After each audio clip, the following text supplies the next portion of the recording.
Top 500 most repeated questions की series में आज थर्ड वीडियो करेंगे, जिसमें हम प्रीवियस ईयर के बार बार पूछे जाने वाले क्वेश्चंस को डिस्कस करेंगे। तो वीडियो स्टार्ट करने से पहले प्लीज़ वीडियो को एक बार लाइक, शेयर एंड सब्सक्राइब जरूर करें। आज का पहला क्वेश्चन है, which is the universal recipient यानी एक्सेप्टर ब्लड ग्रुप। सार्वभौमिक ग्राही यानी स्वीकारक रक्त समूह कौन सा होता है? तो यूनिवर्सल रेसिपिएंट कहा जाता है या यूनिवर्सल एक्सेप्टर। तो यह है A B positive. A B positive जो रक्त समूह है, इसमें ए, बी और आर एच तीनों प्रकार के एंटीजन होते हैं। ठीक है। रक्तदान के समय किसी भी डोनर से सुरक्षित रक्त प्राप्त कर सकता है, इसलिए इसे यूनिवर्सल रेसिपिएंट कहा जाता है। एक होता है यूनिवर्सल डोनर जो कि ओ ब्लड ग्रुप को कहा जाता है। ठीक है, तो इसको जरूर याद रखिएगा। Identify the part of brain that control the maintenance of posture, balance and equilibrium. मस्तिष्क का वह भाग पहचाने जो आसन, संतुलन और स्थिरता को नियंत्रित करता है। तो हमारे मस्तिष्क का वह भाग जो कि हमारे शरीर के संतुलन को समन्वित करता है, वह कहलाता है सेरेबेलम। यह मस्तिष्क के पीछे होता है, मस्तिष्क के पीछे और ब्रेन स्टेम के ऊपर होता है, ब्रेन स्टेम के ऊपर होता है। इसका कार्य क्या होता है? तो इसका कार्य होता है शरीर के चाल को सुचारू रूप से संचालित करना।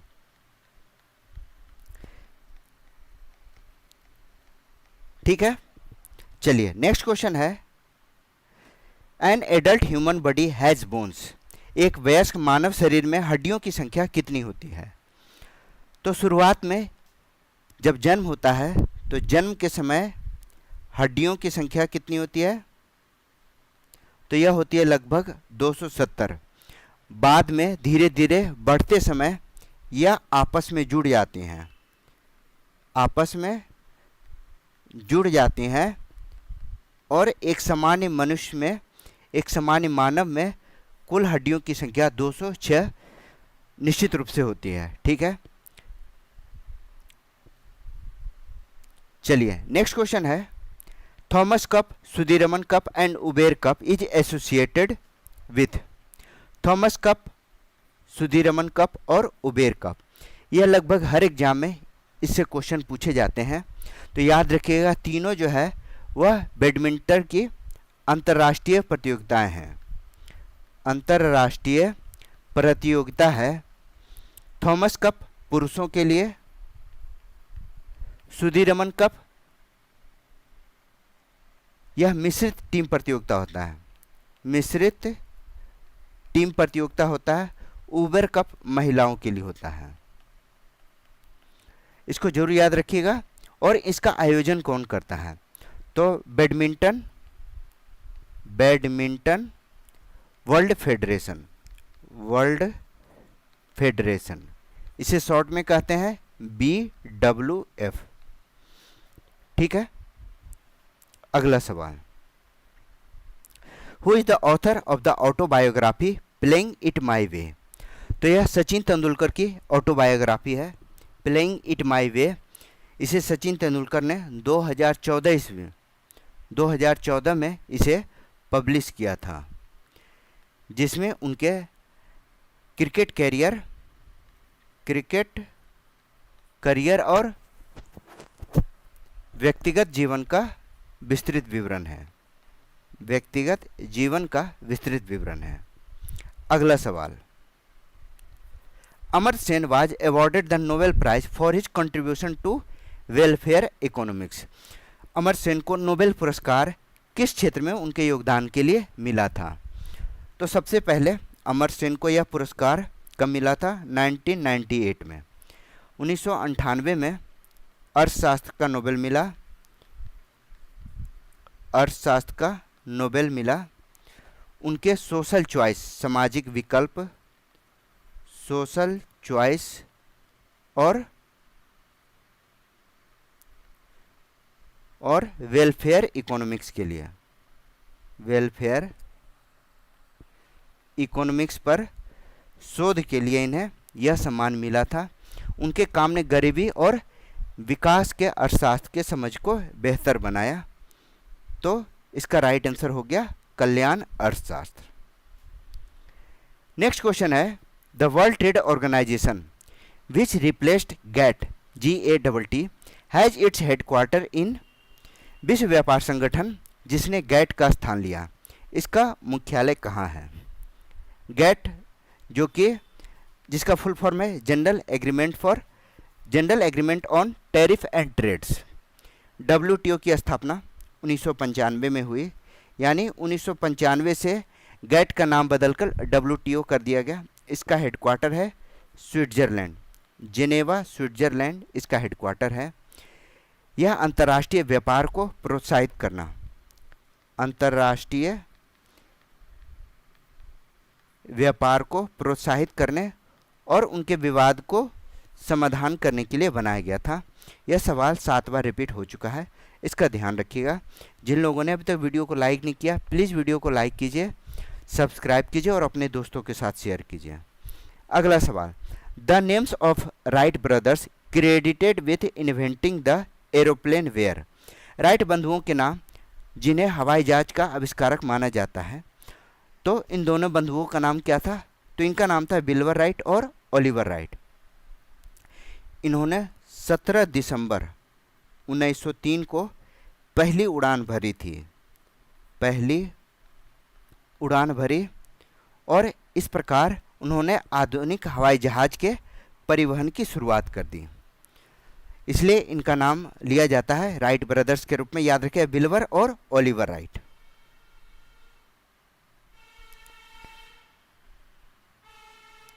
As per census 2011 which state had the lowest sex ratio. जनगणना 2011 के अनुसार न्यूनतम लिंगानुपात वाला राज्य कौन सा है? तो आसान सा सवाल है, हरियाणा। कई बार यह रिपीट हो चुका है, 7 बार से ज़्यादा बार। तो हरियाणा जिसकी लिंगानुपात कितनी है? 879, 879 है। इसका कारण क्या है? तो कन्या भ्रूण हत्या और सामाजिक भेदभाव के चलते हरियाणा में लिंगानुपात की संख्या कम पाई गई है। इसीलिए यहीं से बेटी बचाओ और बेटी पढ़ाओ अभियान की शुरुआत की गई। पूरे भारत में बेटी बचाओ और बेटी पढ़ाओ अभियान की शुरुआत हुई। ठीक है। अगला सवाल, Buddha gave his first sermon Dhammachakra Parivartan at the deer park in. Gautam Buddha ने अपना पहला उपदेश धम्मचक्र परिवर्तन मृगदाव में कहाँ दिया था? बहुत बढ़िया सवाल है। मृगदाव को इंग्लिश में डियर पार्क कहा गया है। तो गौतम बुद्ध ने अपना पहला उपदेश सारनाथ में दिया था। ठीक है। इन्हें ज्ञान की प्राप्ति कहाँ हुई थी? बोधगया में। बोधगया में ज्ञान की प्राप्ति हुई और पहला उपदेश इन्होंने सारनाथ में दिया। यहाँ से बौद्ध धर्म का प्रचार प्रसार शुरू हुआ। ठीक है। यह भी सवाल कई बार रिपीट हो चुका है। नेक्स्ट है, which is the sacred religious book of the Buddhist. बौद्धों का पवित्र ग्रंथ या धार्मिक ग्रंथ कौन सा है? कई बार यह सवाल पूछा गया है। तो बौद्धों का पवित्र ग्रंथ होता है त्रिपिटक। त्रिपिटक का शाब्दिक अर्थ होता है 3 टोकरी। तो यह त्रिपिटक है कौन कौन? तो पहला है विनय पिटक, विनय पिटक। दूसरा है सुत्त पिटक और तीसरा है अभिधम पिटक, अभिधम पिटक।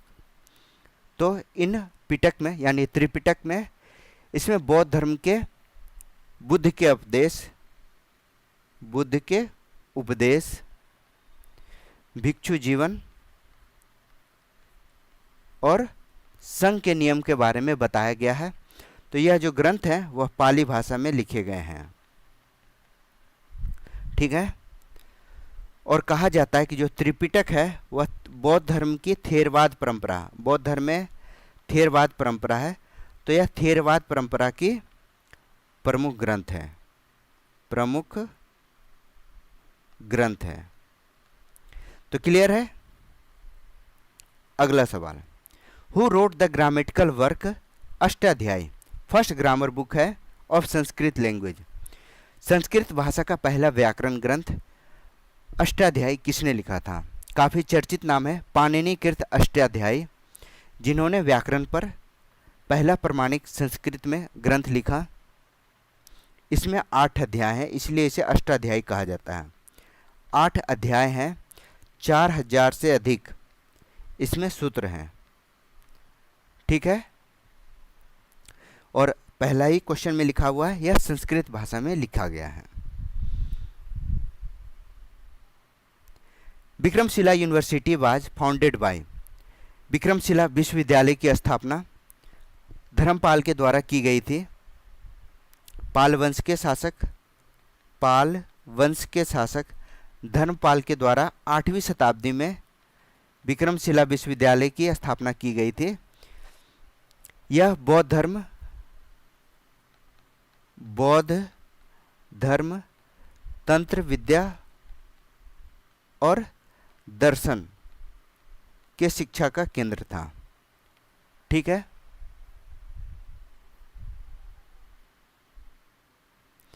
अगला सवाल है, the famous Kailash temple cut out of the solid rock at Ellora was built under the patronage of. Ellora में ठोस चट्टान से काटकर बनाए गए प्रसिद्ध कैलाश मंदिर का निर्माण किसके संरक्षण में हुआ था? तो याद रखिएगा, राष्ट्रकूट राजा कृष्ण प्रथम ने एलोरा के कैलाश मंदिर का निर्माण कराया था, राजा कृष्ण प्रथम। बहुत ही इम्पोर्टेंट क्वेश्चन है। और इस मंदिर की सबसे बड़ी विशेषता क्या है?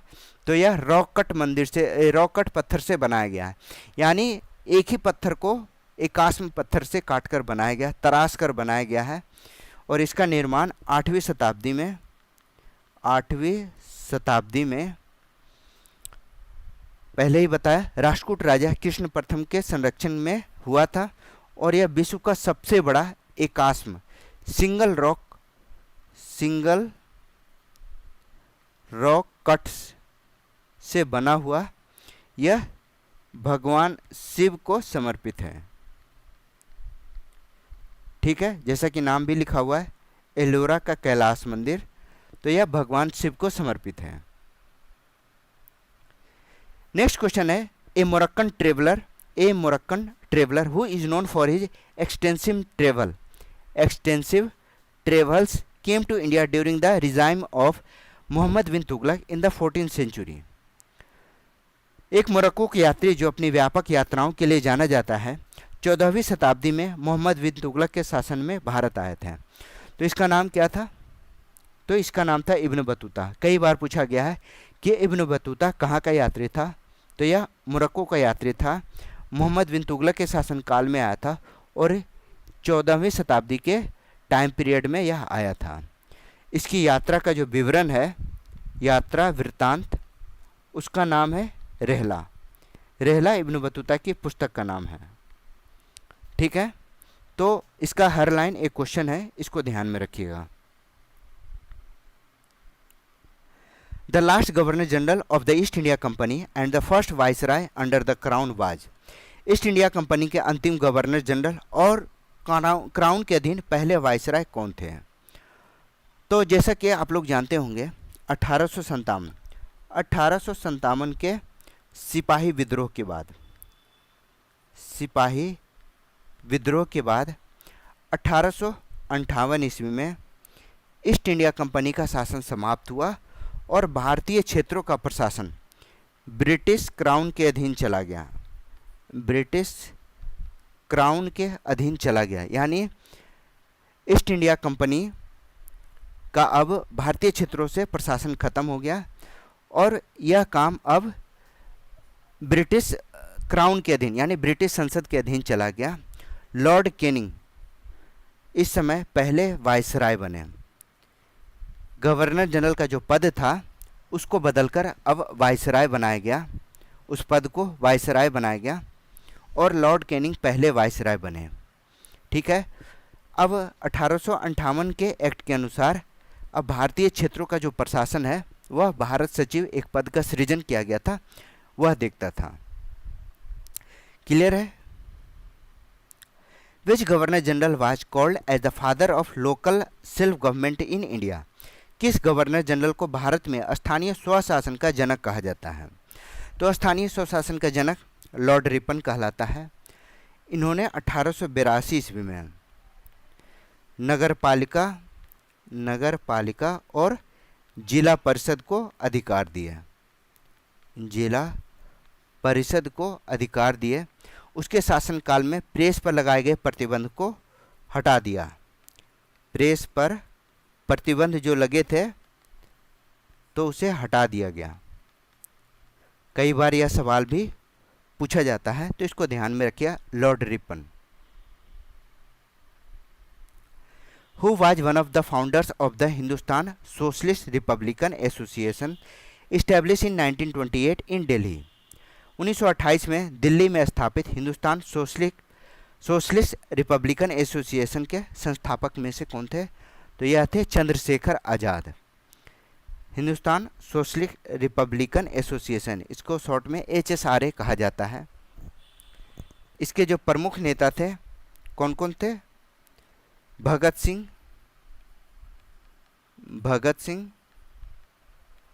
सुखदेव, राजगुरु और चंद्रशेखर आजाद। तो पहले में ही लिखा है। तो इस संगठन का उद्देश्य क्या था? तो इसका उद्देश्य था ब्रिटिश शासन के खिलाफ सशस्त्र क्रांति करना। क्लियर है। Who founded the All India Depressed Class Association in 1930? All India depressed class association की स्थापना 1930 में डॉक्टर B.R. अम्बेडकर के द्वारा की गई थी। B.R. अम्बेडकर ने 1930 में इसकी स्थापना की थी और इसका उद्देश्य क्या था? तो समाज के शोषित और पिछड़े वर्ग को, समाज के शोषित और पिछड़े वर्ग के अधिकारों के लिए संघर्ष करना, वर्ग के अधिकार के लिए संघर्ष करना। ठीक है। नेक्स्ट क्वेश्चन है, who was the first Indian to be elected as a member of the British House of Commons? British House of Commons यानी ब्रिटिश संसद के सदस्य के रूप में चुने जाने वाले पहले भारतीय कौन थे? तो यह पहले भारतीय जो थे वह दादा भाई नेहरू जी थे। 1892 ईस्वी में ब्रिटेन की संसद, जिसे हाउस ऑफ कॉमन्स के रूप में जाना जाता है, उसके सदस्य बने थे। दादा भाई नेहरू जी जो थे भारतीय राष्ट्रीय कांग्रेस के संस्थापक सदस्यों में से थे और उन्हें भारत का ग्रांड ओल्ड मैन कहा जाता था, ग्रांड ओल्ड मैन के रूप में जाना जाता था। दादा भाई नेहरू जी ने ड्रेन ऑफ वेल्थ का सिद्धांत दिया था, ड्रेन ऑफ वेल्थ का सिद्धांत दिया था, जिसमें उन्होंने भारत में की जाने वाली आर्थिक लूट पर, ब्रिटेन के द्वारा आर्थिक लूट पर प्रकाश डाला था। The first major nation wide satyagraha launched by the Mahatma Gandhi in 1999 was against. 1919 में महात्मा गांधी के द्वारा शुरू किया गया पहला प्रमुख राष्ट्रव्यापी सत्याग्रह जिसके खिलाफ था, किसके खिलाफ था? तो यह जो सत्याग्रह था 1919 का, वह रॉलेट एक्ट के खिलाफ था। रॉलेट एक्ट 1919 में आया था, जिसमें बिना मुकदमे की गिरफ्तारी और नज़रबंद का प्रावधान किया गया था। इसका राष्ट्रव्यापी विरोध हुआ और इसे काला कानून के नाम में जाना गया, काला कानून के नाम से जाना गया।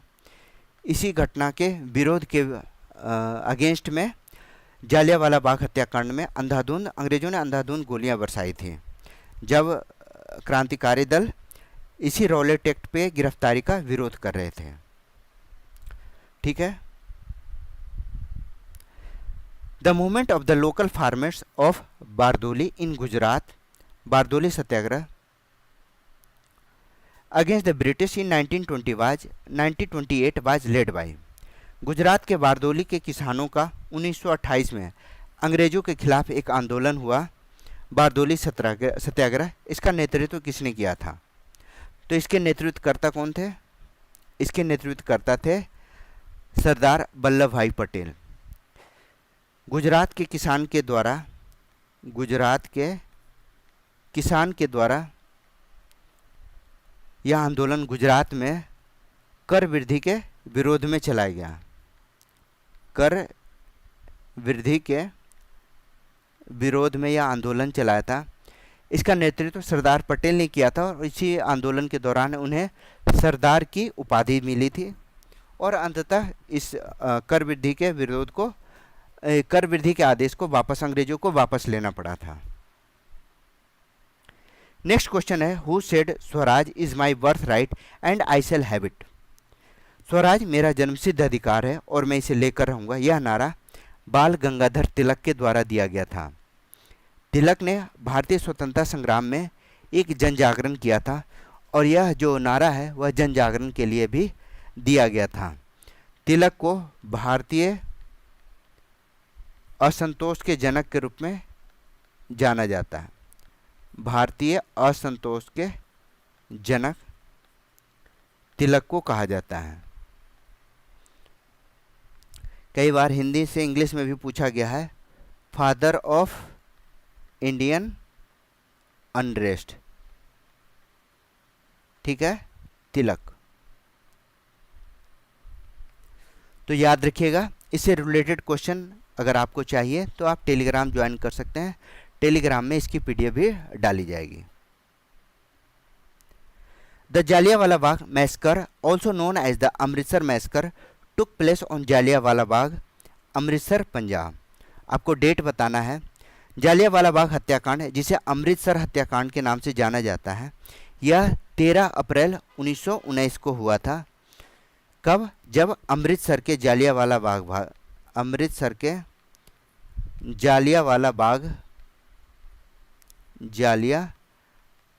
बाग में जो भारतीय थे वह वही रॉलेट एक्ट के विरोध में प्रदर्शन कर रहे थे, डिस्कस कर रहे थे।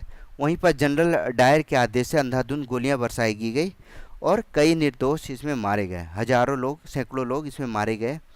इसलिए यह घटना काफ़ी स्वतंत्रता आंदोलन को काफ़ी दिशा दी है। When did Mahatma Gandhi launch the quit India movement? Mahatma Gandhi ने भारत छोड़ो आंदोलन की शुरुआत कब की थी? तो यह है 8 अगस्त 1942। इसे अगस्त क्रांति के रूप में भी जाना जाता है। अगस्त क्रांति के नाम से भी जानते हैं, जिसका उद्देश्य भारत को तत्काल स्वतंत्र करना है। भारत को तत्काल स्वतंत्र करने का इसका उद्देश्य था। Which land revenue system was introduced by the Thomas Munro in 1820?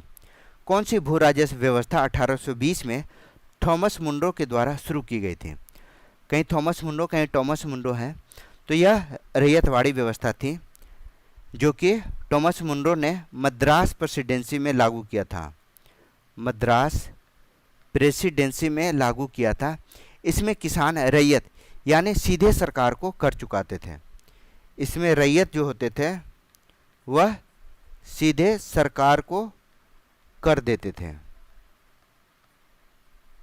ठीक है, यह अस्थाई बंदोबस्त से अलग की प्रणाली थी। क्लियर है?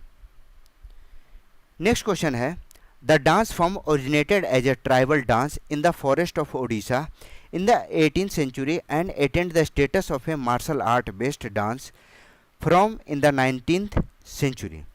18वीं शताब्दी में उड़ीसा के जंगलों में एक जनजातीय नृत्य के रूप में उत्पन्न हुआ। यह नृत्य 19वीं शताब्दी में मार्शल आर्ट आधारित नृत्य रूप का दर्जा प्राप्त कर गया। काफ़ी प्रसिद्ध है। उड़ीसा के मयूरभंज में छऊ नृत्य किया जाता है। ठीक है, यह उड़ीसा से संबंधित है। ओडिशा, यह 18वीं शताब्दी में एक जनजातीय नृत्य के रूप में शुरू हुआ था। जनजातीय नृत्य के रूप में यह शुरू हुआ था। 19वीं शताब्दी में यह युद्ध कला नृत्य के रूप में, युद्ध कला नृत्य से इसे जोड़कर प्रस्तुत किया गया। ठीक है, इसे मुखौटा आधारित नृत्य भी कहा जाता है, मुखौटा आधारित नृत्य। ठीक है, अगला सवाल, Madhubani folk painting art is the traditional art of which state? Madhubani लोक चित्रकला किस राज्य की पारंपरिक कला है? तो यह बिहार के मधुबनी से यानी मिथिला क्षेत्र से संबंधित है, मिथिला क्षेत्र से संबंधित है। जो मधुबनी पेंटिंग है उसकी खासियत क्या है? तो इसमें प्राकृतिक रंगों का प्रयोग किया जाता है, प्राकृतिक रंग का प्रयोग करते हैं और ज्यामितीय आकृतियों का प्रयोग इसमें पेंटिंग में किया जाता है, ज्यामितीय आकृति का। यह जो मधुबनी पेंटिंग है प्रायः त्योहार या धार्मिक उत्सव पर किया जाता था, धार्मिक उत्सव के। ठीक है, India first talkie film produced in 1931 was? Bharat की पहली बोलती फिल्म 1931 में बनी थी, उसका नाम क्या है? तो उसका नाम है आलम आरा। आलम आरा पहली बोलती फिल्म है जिसका निर्देशक जो है, डायरेक्टर, उसका नाम है अर्देशिर ईरानी। अर्देशिर ईरानी ने किया था। इसकी सफलता के बाद भारत का जो फिल्म उद्योग है उसमें ध्वनि युग की शुरुआत की गई। फिल्म में, भारतीय फिल्म उद्योग में ध्वनि युग की शुरुआत थी, ध्वनि युग की शुरुआत हुई। याद रखिएगा, कई बार यह सवाल पूछा गया। 1931 में पहली बोलती फिल्म थी, पहली टॉकी फिल्म थी Alam Ara. If in the west in Gubarmoti, in the south is Kibithu, in north is Siachen Glacier, then it is, अच्छा तो then it is क्या है? इंदिरा पॉइंट। यदि पश्चिम में गुबरमोती है, दक्षिण में किबिथु है, उत्तर में सियाचिन ग्लेशियर है, तो यह क्या है? तो यह इंदिरा पॉइंट है अंडमान निकोबार द्वीप समूह में। तो यह छोर को दर्शाया गया है। भारत का जो दक्षिणतम बिंदु है वह इंदिरा पॉइंट है। ठीक है, भारत का जो पश्चिमी छोर है वह गुबार मोती है। ठीक है, उत्तर में सियाचिन ग्लेशियर है और यहाँ पूर्व में किबिथु है, दक्षिण नहीं होगा, पूर्व में किबिथु है, उत्तर में सियाचिन ग्लेशियर है। तो यह याद रखिएगा, इस पर सवाल कई बार पूछे गए हैं। India shares longest international boundary with which country? Bharat किस देश के साथ सबसे लंबी अंतर्राष्ट्रीय सीमा साझा करता है?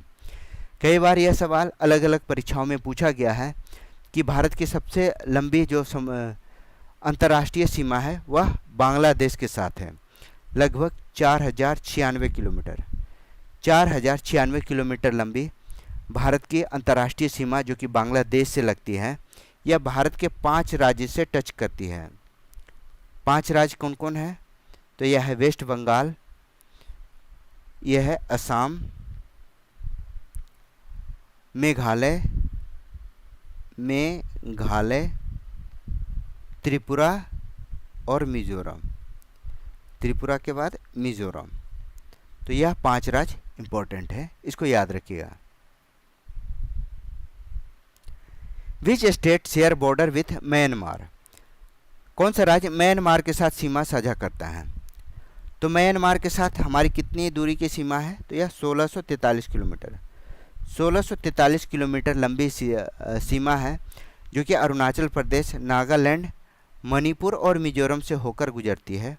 यह भारत के 4 राज्य से गुजरती है, जिससे अंतर्राष्ट्रीय सीमा, व्यापार और सांस्कृतिक आदान प्रदान संभव हो पाता है। नेक्स्ट क्वेश्चन है, the Himalaya belong to which category of mountain? Himalaya किस प्रकार के पर्वतों के अंतर्गत आते हैं? कई बार पूछा गया। यह फोल्ड माउंटेन है, यानी यह एक प्रकार का भ्रंश पर्वत है जो कि टेक्टोनिक प्लेट के टकराव से उत्पन्न हुआ। टेक्टोनिक प्लेट के टकराव से उत्पन्न हुआ। यह भू संरचनात्मक दृष्टि से यह युवा पर्वत है। जो भू संरचना है उसकी दृष्टि से यह युवा पर्वत है और इसका निर्माण जो है लगभग 5 करोड़ वर्ष पूर्व हुआ था। याद रखिएगा। अगला सवाल, which is the longest irrigation canal in India? Bharat की सबसे लंबी सिंचाई नहर कौन सी है? ऑब्वियस है, इंदिरा गांधी नहर। आप लोगों ने नाम भी सुना है। इसका पहले नाम राजस्थान नहर होता था, राजस्थान नहर भी कहा जाता था। इसकी कुल लंबाई जो है, इसकी कुल लेंथ है वह 650 किलोमीटर की है। यह थार मरुस्थल को भी पानी पहुंचाती है। सतलज और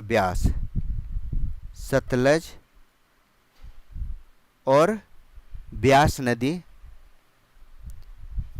नदी का पानी राजस्थान के शुष्क क्षेत्र में पहुंचाता है। नेक्स्ट क्वेश्चन है, India is the largest producer and exporter of? Bharat किसका सबसे बड़ा उत्पादक और निर्यातक है? कई बार आप लोगों ने सुना होगा अभ्रक, जिसे इंग्लिश में माइका कहा जाता है। माइका के उत्पादन में भारत का प्रथम स्थान है। इसका प्रयोग क्या होता है? इसका प्रयोग इलेक्ट्रॉनिक डिवाइस में, इंसुलेशन में और कॉस्मेटिक में भी किया जाता है। कॉस्मेटिक में, इंसुलेशन में इसका प्रयोग किया जाता है। इसके प्रमुख उत्पादक जो राज्य हैं, प्रमुख उत्पादक राज्य उनमें है झारखंड, बिहार, राजस्थान और आंध्र प्रदेश। क्लियर है? अगला सवाल, the narrow zone of contact between the lithosphere, hydrosphere and atmosphere where natural vegetation and wild life exist is called? स्थल मंडल, जलमंडल और वायुमंडल के बीच संपर्क का संकीर्ण क्षेत्र जहाँ प्राकृतिक वनस्पति और वन्यजीव पाए जाते हैं उसे क्या कहा जाता है? तो यह जिस मंडल पर हम लोग कहते हैं इसे जीव मंडल कहा जाता है। जहाँ स्थल मंडल, जलमंडल और वायुमंडल के बीच संपर्क का संकीर्ण क्षेत्र है, जहाँ हम लोग की तरह प्राकृतिक वनस्पति और जीव पाए जाते हैं। The temperate grassland of South America are called? दक्षिण अमेरिका के समशीतोष्ण घास के मैदान को कहा जाता है पंपास। ठीक है, पंपास जो कि अर्जेंटीना, उरुग्वे और ब्राज़ील में फैले हुए विशाल घास के मैदान है। यह जो घास का मैदान है वह गेहूं और गेहूं के साथ साथ पंपास का प्रयोग मवेशी पालन में भी किया जाता था। ठीक है, यह दुनिया के प्रमुख कृषि निर्यात क्षेत्रों में से एक है। कृषि निर्यात क्षेत्रों में से एक है। क्लियर है? अगला सवाल, what is the international date line? अंतर्राष्ट्रीय तिथि रेखा क्या है? तो यह 180 डिग्री देशांतर रेखा, 180 डिग्री देशांतर रेखा को अंतर्राष्ट्रीय तिथि रेखा के रूप में जानते हैं। यह कुछ जगहों पर देश की सुविधा से जुड़ी हुई है। इसे पार करने से एक दिन आगे या पीछे हो जाता है। इसे पार करने से +1 डेज आगे या पीछे हो जाता है। नेक्स्ट क्वेश्चन है, dash is an example of intrusive igneous rock? अंतःस्रावी आग्नेय चट्टान का उदाहरण कौन है? तो यह है अभ्रक, ये ग्रेनाइट। ग्रेनाइट को अंतःस्रावी आग्नेय चट्टान है जो पृथ्वी के सतह के नीचे ठंडी होकर बनी है। इसमें मुख्य रूप से क्वार्ट्ज, फील्ड स्पार और अभ्रक के प्रयोग से इसे बनाया गया है। क्लियर है? Which is the world longest river, दुनिया की सबसे लंबी नदी कौन है? आसान सा सवाल है। नील नदी दुनिया की सबसे लंबी नदी में से है। इसकी कुल लंबाई 6650 किलोमीटर है। यह अफ्रीका के कई देशों से गुजरती है, जिनमें प्रमुख है नील नदी। मिस्र का शोक नील नदी को कहा जाता है। यहाँ पर प्राचीन मिस्र की सभ्यता का विकास भी हुआ है। मिस्र की सभ्यता का विकास नील नदी के किनारे या उसके आसपास को माना गया है। In which continent Great Dividing Range, Great Barrier Reef, world's largest coral reef, Great Victorian Desert are located. तो Great Dividing Range, Great Barrier Reef जो कि दुनिया की सबसे बड़ी प्रवाल भित्ति है, ग्रेट विक्टोरियन डेजर्ट यह किस महाद्वीप में स्थित है? तो यह ऑस्ट्रेलिया महाद्वीप में स्थित है। इसका राइट आंसर होगा ऑस्ट्रेलिया। ठीक है। जो ग्रेट डिवाइडिंग रेंज है, ग्रेट डिवाइडिंग रेंज यह ऑस्ट्रेलिया का सबसे बड़ा, ऑस्ट्रेलिया का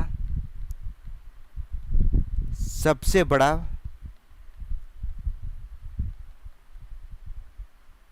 ऑस्ट्रेलिया का सबसे बड़ा पर्वतमाला तंत्र है। पर्वतमाला तंत्र है। क्लियर है?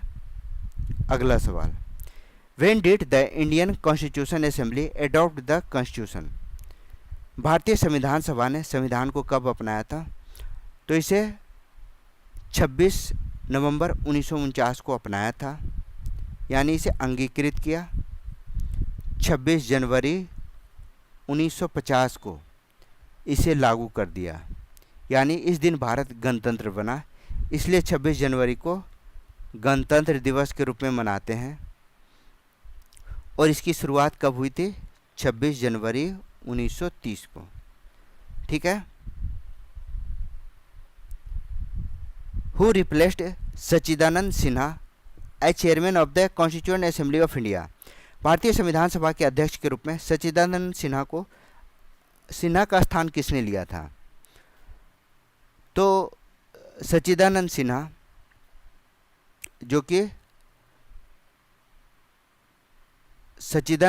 जो कि 9 दिसंबर 1946 को संविधान सभा के अस्थायी अध्यक्ष चुने गए थे। फिर 11 दिसंबर 1946 को जवाहरलाल नेहरू को इसका अस्थायी अध्यक्ष बनाया गया। किसका? संविधान सभा के अध्यक्ष के रूप में। When did Indian constitution come into effect, अभी पढ़ा 26 जनवरी 1950 को हमारा संविधान पूरी तरह से लागू हो गया, इसलिए इस दिन को गणतंत्र दिवस के रूप में जानते हैं। नेक्स्ट है, in which form of government the final decision making power lie with those elected by the people, किस प्रकार की सरकार में अंतिम निर्णय लेने की शक्ति जनता के द्वारा चुने गए प्रतिनिधियों के पास होती है? तो यह इसे लोकतांत्रिक व्यवस्था का नाम दिया गया है। लोकतंत्र में ऐसा होता है। The Indian constitution declare India as, Bharat का जो संविधान है वह भारत को किस रूप में घोषित करता है? तो भारत का जो संविधान है इसके अंतर्गत भारत जो है राज्यों का संघ है। ठीक है, यूनियन ऑफ स्टेट्स है। ठीक है। अगला सवाल, When were the fundamental duty of Indian citizens incorporated through 42 Amendment in the Constitution? 1976 में भारतीय नागरिकों के मौलिक कर्तव्यों को संविधान के 42वें संशोधन के द्वारा जोड़ा गया। 1976 में 42वां संविधान संशोधन जो कि 1976 में था उसे जोड़ा गया और मौलिक कर्तव्यों की संख्या, मौलिक कर्तव्य की संख्या अभी 11 है। ये डेटा चेंज भी होता है लेकिन अभी वर्तमान में 11 ही है। The maximum permission gap between 2 session of the parliament is, संसद के 2 सत्रों के बीच अधिकतम अनुमत अंतराल है वह 6 महीने का है। ठीक है, दो सत्र के बीच 6 महीने से अधिक का अंतर नहीं होना चाहिए। इसका जो प्रावधान है वह सरकार की कार्यप्रणाली पर निगरानी रखना है।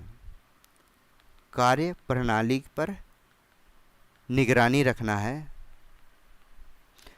इस प्रावधान से लोकतंत्र के जो सिद्धांत है वो जवाबदेही है वह मजबूत हुई है। अगला सवाल है, according to the constitution of India how many members from the Anglo Indian community can be nominated to the Lok Sabha by the president. भारतीय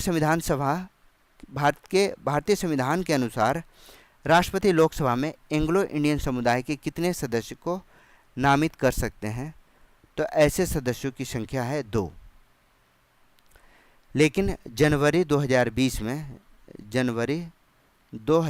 में यह प्रावधान हटा दिया गया। ठीक है।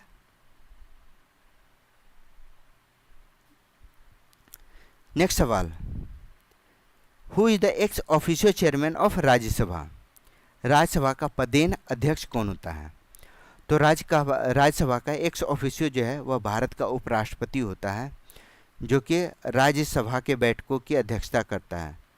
राज्यसभा के बैठक की अध्यक्षता करता है। उपराष्ट्रपति का जो चुनाव होता है वह संसद के सदनों के सदस्यों को मिलाकर होता है। ठीक है।